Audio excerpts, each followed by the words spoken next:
the 24th chapter of the book of Acts. Paul tried before Felix. And after 5 days, Ananias the high priest descended with the elders, and with a certain orator named Tertullus, who informed the governor against Paul. And when he was called forth, Tertullus began to accuse him, saying, "Seeing that by thee we enjoy great quietness, and that very worthy deeds are done unto this nation by thy providence, we accept it always and in all places, most noble Felix, with all thankfulness, notwithstanding that I be not further tedious unto thee. I pray thee that thou wouldest hear us of thy clemency a few words. For we have found this man a pestilent fellow, and a mover of sedition among all the Jews throughout the world, and a ringleader of the sect of the Nazarenes, who also had gone about to profane the temple, whom we took and would have judged according to our law. But the chief captain Lysias came upon us, and with great violence took him away out of our hands, commanding his accusers to come unto thee, by examining of whom thyself mayest take knowledge of all these things. Wherefore we accuse him, and the Jews also assented, saying that these things were so. Then Paul, after that the governor had beckoned unto him to speak, and answered, "Forasmuch as I know that thou hast been of many years a judge unto this nation, I do the more cheerfully answer for myself, because that thou mayest understand that there are yet but 12 days since I went up to Jerusalem for to worship,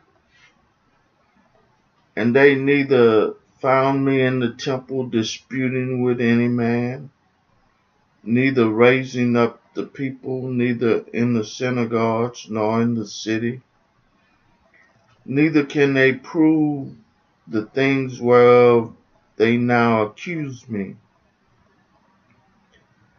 But this I confess unto thee, that after the way which they call heresy, so worship I the God of my fathers, believing all things which are written in the law and the prophets,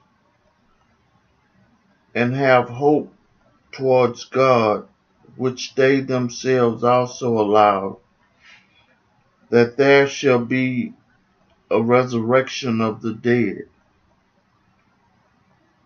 both of the just and the unjust.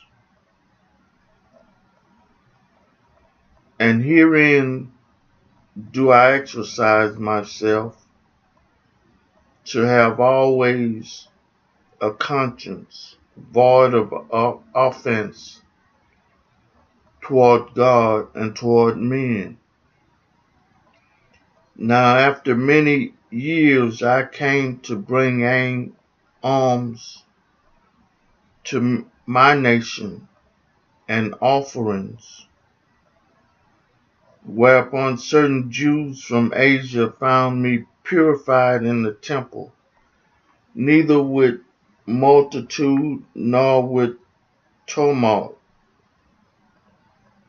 who ought to have been here before thee, an object, if they had aught against me.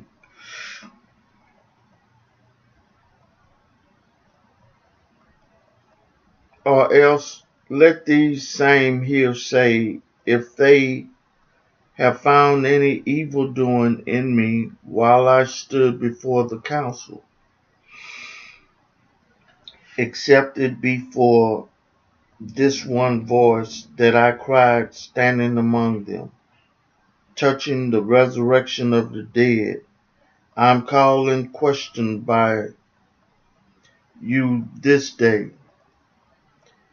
And when Felix heard these things, having more perfect knowledge of that way, he deferred them and said, when Lysias, the chief captain, shall come down, I will know the uttermost of your matter.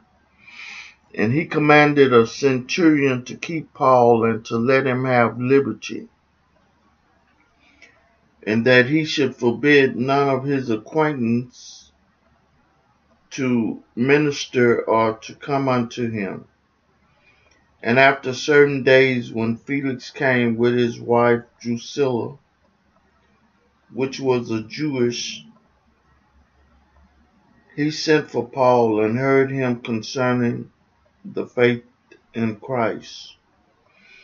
And as he reasoned of righteousness, temperance, and judgment to come, Felix trembled and answered, go thy way for this time. When I have a convenient season, I will call for thee. He hoped also that money should have been given him of Paul, that he might loose him. Wherefore he sent for him the oftener and communed with him.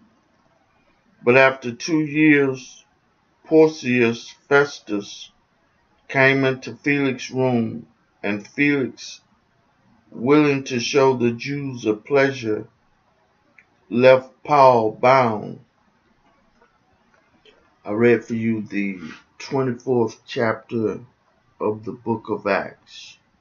May God add a blessing to the hearers and the doers of his word.